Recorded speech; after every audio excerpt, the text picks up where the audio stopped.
What's up, everybody? It's Court from Restaurant Marketing University, Roger from Restaurant Rockstars. We're here to answer some of your top restaurant questions. Roger is a guru at operations. So we have some questions here. Roger, ready Hey, to roll? everyone. Hey, here I am. Shoot. Good Fire deal. away. Okay, question one, and this is something I know you talk a lot about, is menu costing. Mhm. What are the mistakes that you see restaurant owners make when it comes to costing out their menu? The number one mistake is not doing it. Yeah. And I speak to customers across the country, customers of large food service suppliers, people at food shows and restaurant shows. And I always ask that question about their systems and their operating systems. And I know they're not taking inventory. And I'm not speaking at everyone, of course. I mean, there's lots of operators out there that do this, but a lot of people haven't costed out their menu recently at their peril because prices are volatile and prices are constantly increasing. And if you don't know what it costs to serve every single menu item across your menu to every single guest, and we're not talking labor, we're just talking about the ingredients and what it takes to put a dish together. And, if you're not doing that, then you could be losing money on lots of items. And I have plenty of examples about that. And even if they have costed it out, it's been a huge mistake because since the pandemic, so much has gone to online ordering and takeout and delivery, and they're not including takeout containers that go out the door as part of the food cost, because if it goes out the door, it's part of the cost. Otherwise, it's an operating supply. But in this case, the volume has increased significantly. And think about how many people that dine out in restaurants that don't finish their meal, and suddenly you're putting their food in a container and out the door it goes. And that's a cost, and that needs to be included. So it's a process, and it takes a bit of homework. You've got to take your invoices and or your order guides from your suppliers and kind of reverse engineer every dish so that you know what the quantity is of every ingredient that goes into every single item and what that cost is as a percentage of the total that comes in the door in your delivery. And it sounds more complicated than it is. You can do it with a calculator and a pencil. You just have to be accurate. So your first question was, what mistakes are they making? One, they're not doing it, but if they are doing it, sometimes they get a little sloppy and accuracy isn't there. And if it's not accurate, then you don't know what your profit is per dish, or even if you're making any money. And then number three, of course, is include the takeout containers, the pizza boxes, all that stuff if it goes out the door in volume. Yeah. So I know this is something that restaurant owners come to you for help with, or you can kind of analyze it. I'm curious, what's that like working with an owner? What's that process like if you come in and look at their menu? Well, I can do the whole process for them, but it is time consuming and not cost effective for a client to have me cost out their menu. Okay. We have a complete course on how to do it in our Restaurant Academy, which is a complete turnkey thing. We can teach you how to cost out your menu step by step. Okay. That makes that simple and cost effective. But the analysis part, now that's a really big deal. So someone would provide me with menu costing information. So that can be digital or it can be, scanned cost sheets for every single menu item. Every category has multiple items in it. And the categories, of course, are appetizers. Some restaurants have salads and soups and burgers and sandwiches and pizzas and entrees and desserts. Every one of those is a category. And within each category, there is a profit difference of each item that you're selling in your restaurant. And if you haven't costed out your menu, you might not know that you're losing multiple dollars because your lower profit items are more popular or bigger sellers, and they're taking sales away from what you wish you were selling because it's more profitable to sell item B versus item A. And over a date range, 6 months or a year, depending on if you change your menus twice a year or once a year or at all, the more data you can plug into this, the better. You're going to find out that you're losing a significant amount of potential profit you're leaving on the table, which you cannot afford to do. Because with rising costs, volatility of the markets, you can't control necessarily what you're paying your suppliers for your product, or, the volatility, rising labor costs, the highest labor costs ever. You can't control that, but you can control your menu profit. And that is the biggest needle mover that makes the biggest difference. Yeah, and that kind of leads into our next question, which is exactly about that Hmm. profitability and how Yeah. to make it profitable. What do you tell restaurant owners they can do? Well, you asked about working with me as a client if someone was interested. So let's just assume you've costed out your menu and you provide me with all that information. I then take those cost sheets and I rank every single item in each category from the most profitable to the least profitable. So if you got 5 appetizers, number one, most profitable, number two, in descending order. And then I have a template and I plug all my information into a template that I've created, and it automatically calculates the difference in profit between the most profitable and then the second, the third, the fourth, the fifth in descending order. And then we go to the point of sale report. I would ask for a sales record off of your point of sale for the past year or 6 months if you've changed your menu. I'll plug that information in, and then the template automatically calculates we plug in the volume of sales. It automatically calculates the popularity. It ranks them from number one most popular to number 5 or 6, least popular. And then when I press the go button on all the categories, it calculates the profit lost in each category over that period of time. So it's a pretty simple process. Once the information is given to me, I just need to compile it. And depending on if you've got one location or multiple locations, it takes a little bit of time, but I've got it dialed, and I've worked with multiple clients on this, and they've all lost significant money, Yeah. unbelievably amounts of money. I mean, what are some success stories? You were telling me Mhm. earlier about some successes you've had working with owners. Yeah, so I have 3 recent clients. Two were, let's see, in the three, just under the $3 million range. They were full service restaurants that were open for lunch and dinner. And let's just say one was 2.95 mil and the other was like 2.87 million. And I took their data, their cost sheets, and I plugged everything into my template. And they had all the categories. They're busy for lunch, busy for dinner, and they had the soups, the salads, the entrees, the apps, the desserts, all those categories. And the potential profit in the last year lost for the first restaurant was $346,000 of profit left on the table against that $2.87 million sales. And then the other one that was about 2.95 million, they lost 363,000 in potential profit. And then my most recent client, I just finished up the work yesterday, 5 location restaurant, and basically the profit left on the table was 885,000 and change over the Mm, last year. So just significant amounts of money, only because they didn't cost out their menu. They have no idea about what's making me money, what's losing money, shooting from the hip. Just throw a menu out there and hope for the best. And lots of restaurants are losing money that they could be making to counter the high labor costs and to counter the rising expenses. Your lease goes up every year. I mean, restaurants' margins are shrinking, and this is a way of getting back that margin and recapturing a significant amount of money. yeah. And it's all about menu engineering. Yeah. And I will say this is all included in the restaurant Rockstars program. This program is fabulous. You have the calculator and you have modules that talk about it. So Yeah. we'll drop a link below. Okay. Go check Thank that you. out. Yep. Yeah, fabulous, fabulous stuff from Roger there. Okay, changing gears a little bit. We talk about profitability, but sales, increasing sales with your staff because they're the salesperson on the front line. What do you do when it comes to training staff on how to increase sales, upsell, do different things? What do you do there? Well, that's another lost opportunity. And if I travel every, month, I travel almost every month. I do about 10 speaking gigs a year, and I'm eating in a wide variety of restaurants, multiple meal parts. And I don't care. I've been doing this for 10 years now, and almost to a restaurant, they're just not trained in salesmanship. It's like they're order takers. They're friendly people and they're nice to you, but it's like they give you a menu and it's like they expect that you're going to look at it, decide what sounds good to you, and then there's the pad and pen. What do you have? And they write it down. They bring you the food, and then they give you the check at the end of the meal, and they're leaving lots of sales opportunities on the table because they're not trained to serve and sell. And I've always believed that salesmanship is a better service experience.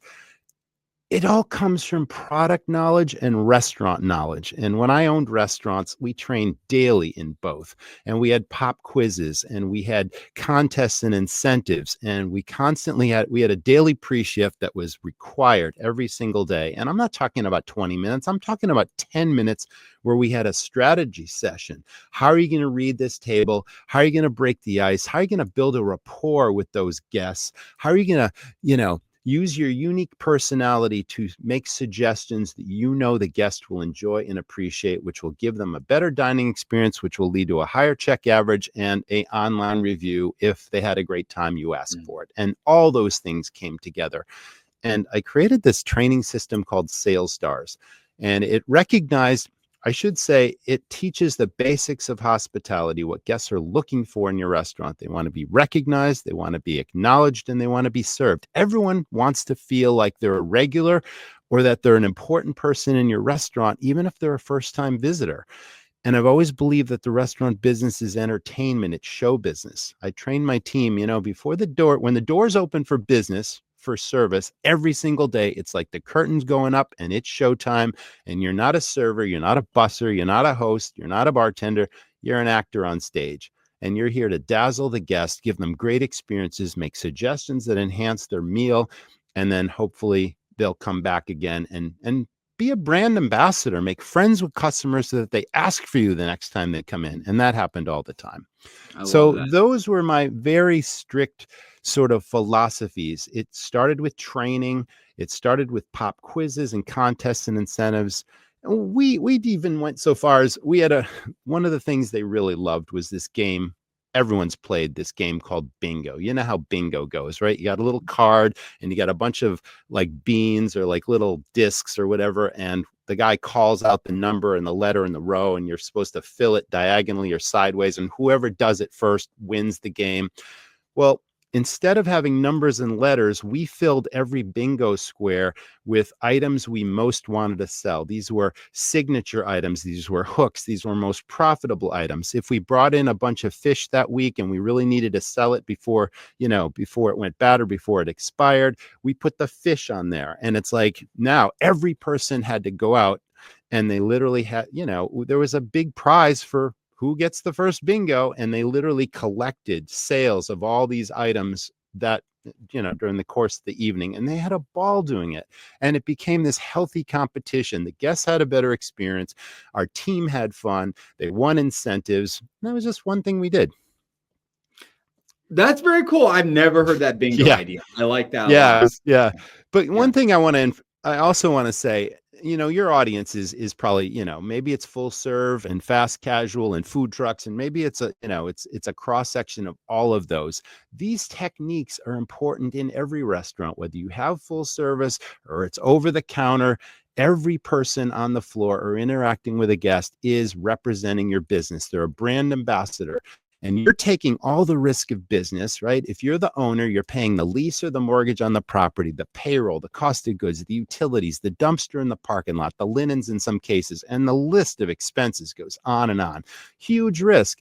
What are restaurant owners doing? They're hiring people off the street, giving them an immediate opportunity to make good money, and they just leave the chips fall where they may. The training is lacking. They're not treating people like entrepreneurs within your business that have an opportunity to increase your sales. And I just see that lost opportunity all the time. And, it's nobody can afford that with shrinking margins. So you got to increase your sales, maximize every sales opportunity, because sales are fickle in restaurants. If you don't capture that sale, if you don't recognize the opportunity at that moment of truth and mention it to the guest and bring it to life and make it sound amazing, that sale is gone forever, And going back to the showmanship thing, I called it the magical journey. I wanted my team, if you were a first-time visitor or if you were regular, it didn't matter. It's like I wanted you to take them on this magical experience, telling them everything that's unique and different and special, and what are our hooks, and oh, have you ever tried this? And this is unbelievable. And all these things were designed theatrically to be used as props at the table. You can use this to demonstrate, right? Because in movies or in theater, we use props to bring the show to life. We did that in our restaurants.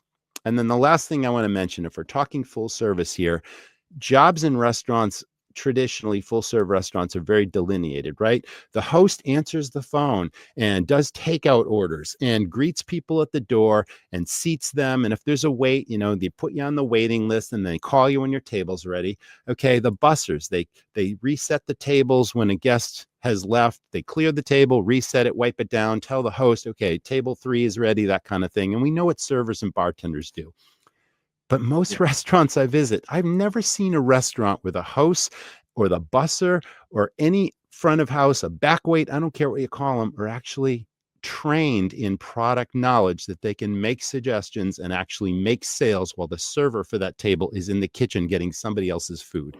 And it happened all the time. Like, I had bussers that even knew the wine list. And if they saw that a lady at one of their tables, a glass of wine was empty, they could ask her, did you enjoy that glass? May I bring you another? Or is there something else you'd like, a favorite beer or cocktail? And that person could go to the point of sale system, enter the beer, the wine or cocktail or whatever, while the server's still in the kitchen. The busser goes to the service bar, picks up the drink and delivers it. That's choreographed service, but it also increased sales. The Mhm. host, same thing, and I never see that. Yeah.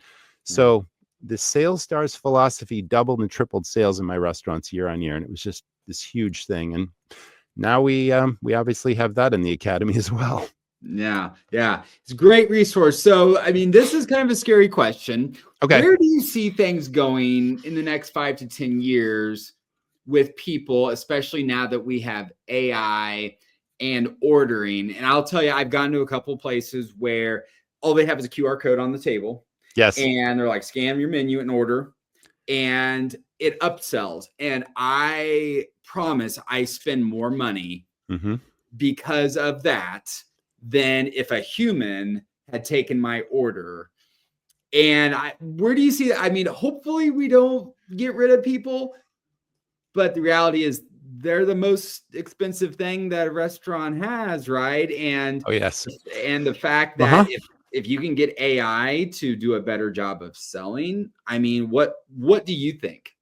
Well, the world is constantly shifting and technology is moving forward every single day. And it's kind of scary. If anyone listening has ever been or watching has ever gone to the National Restaurant Association show, at least 60 to 70% of that show is now new technology to run your business. And there is a place for it. And if you've got a real quick serve place, fast casual, and the whole point is delivering a decent quality product, but convenience for the guest because of speed, because they want to get in and get out or whatever, then yes, you have to eliminate the human element. And you can have QR codes and you can even have robotic delivery or whatever it is. And I've that's seen that. fine if that's the concept that your guests are looking for. But I do believe that never, ever in the future will full serve restaurants go away, because people go out to full serve restaurants or even fast casual places that they enjoy for the experience of it. Okay. Because they didn't feel like cooking, because it was a special occasion, because they want to interact with the staff, because they're looking for hospitality. They want to forget about what happened that day or the problems in their life, and they just want to go out and relax and enjoy an experience. And for those restaurants, the only scary thing is having technology replace hospitality, so that Mm. the human touch is missing and that it becomes this robotic experience. And yeah, that scares me. And I know there's a place for all of those things, but again, you need to know your customer. And if you're all about service and hospitality, I think that is never, ever going to go away. But it is somewhat of a lost art. I think hospitality has taken a few steps back since decades ago. Like when we were kids growing up, I remember my parents would pull into a gas station and they'd fill your tires, they'd check the tires for Yeah. air, and they'd wash the windows and they'd pump your gas and check your oil. They'd do all this stuff. And if you went to a restaurant, there'd be a maitre d', and he'd greet you, he'd seat you at the table, he'd pull the chair out for the lady, he'd take your coat and hang, that's hospitality. And we don't see those things anymore because, again, progression will always happen. So if I have any advice, it's like, don't ever lose the hospitality if it's important to your concept. Treat every customer like a VIP. Train your team. Because one of the biggest pet peeves I have when I go out is you ask a question and the staff just can't answer. Oh, let me go ask a manager, or I'll go find out. And that's a negative impression. So that's where the training comes in. You want everyone to deliver positive impressions because competition is fierce in this business. And if you're not giving great service and hospitality, you can be sure your competition is. Yeah. I hope you're right. I hope you're right, because I think you cannot, replicate relationships between people with technology. But I hope you're right. I hope it never goes away, that we still have people working, but I don't know. I get nervous about it. So we'll see. To be continued, I guess. Right. Oh, yeah. It's like things are going to turn into the Jetsons one day. And a lot of things that we know now are going to be gone. But it's not my hope that hospitality ever goes away, because I'm just passionate about it. Yep. Roger, I always learn something new from you. How can people find you if they want to work with you? Well, my email is roger@restaurantrockstars.com. And they can reach out at any time, and I'm happy to answer any questions they have. And if they're interested in coaching with me, we can talk about what your business challenges are, how I can help, whether it's menu analysis and, costing for profit, or any of that kind of stuff, or putting inventory in place. I'm kind of really into finances and also staff training. I specialize in that as well. So yeah, roger@restaurantrockstars.com. And obviously, you're going to put the information on the Academy in there. If anyone listening to this show is interested in the Academy, and obviously you use the link, I will offer a 1-hour free consultation call just to talk shop, answer your questions, help you with your business challenges. I'm here to help. It's awesome. It's awesome. Roger, thank you for coming on. I'm Court from the Restaurant Marketing University. We will see you guys later. Thank you, Court, and thanks to the audience for listening.